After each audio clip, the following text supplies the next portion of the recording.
Can a woman be an apostle? Today, we're going to hear Christians give completely different answers to that question. Some will say, absolutely not. Others will immediately point to a woman named Junia in Romans 16. So instead of starting with tradition, denominations, or our personal opinions, let's go directly to the scriptures. First, we need to understand something important. The word apostle can be used in more than one sense in the New Testament. Did you know that? There was a unique group of men commissioned by Jesus Christ who held a foundational role in the early church, right?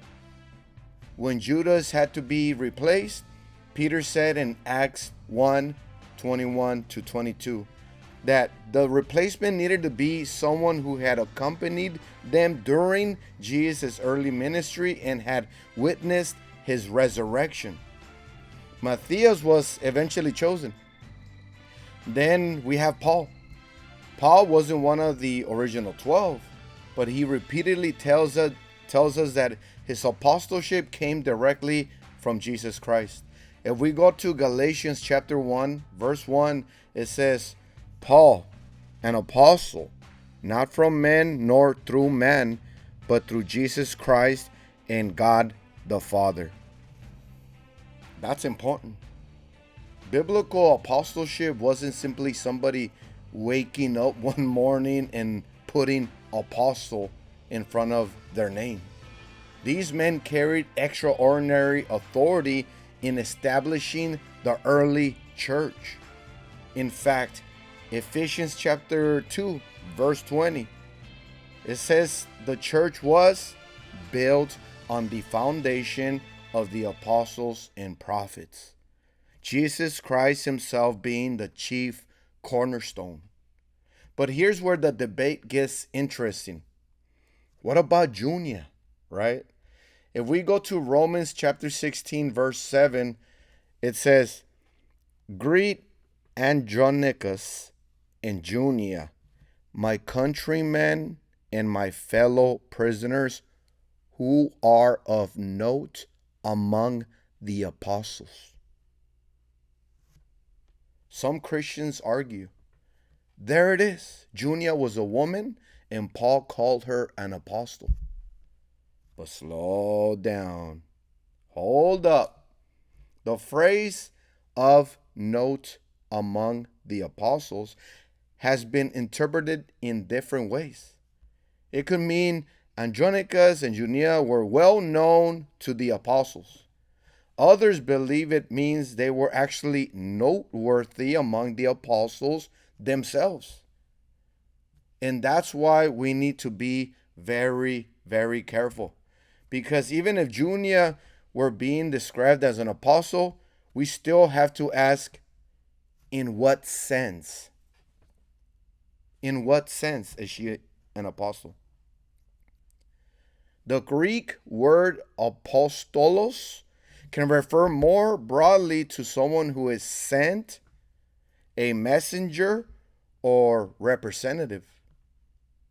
For example, in Philippians chapter 2, verse 25, Epaphroditus is called an apostolos of the Philippians, translated in the New King James Version as their messenger. So we cannot automatically take every use of apostolos and make it equivalent to the foundational authority of Peter, John, or Paul. And here's my conclusion. Can women be sent out to proclaim Christ, serve the church, teach in biblical context, evangelize, discipline others, and labor for the gospel? Absolutely. Absolutely. Look at Priscilla. Look at Phoebe. Look at the many women Paul praises for laboring alongside him in the ministry.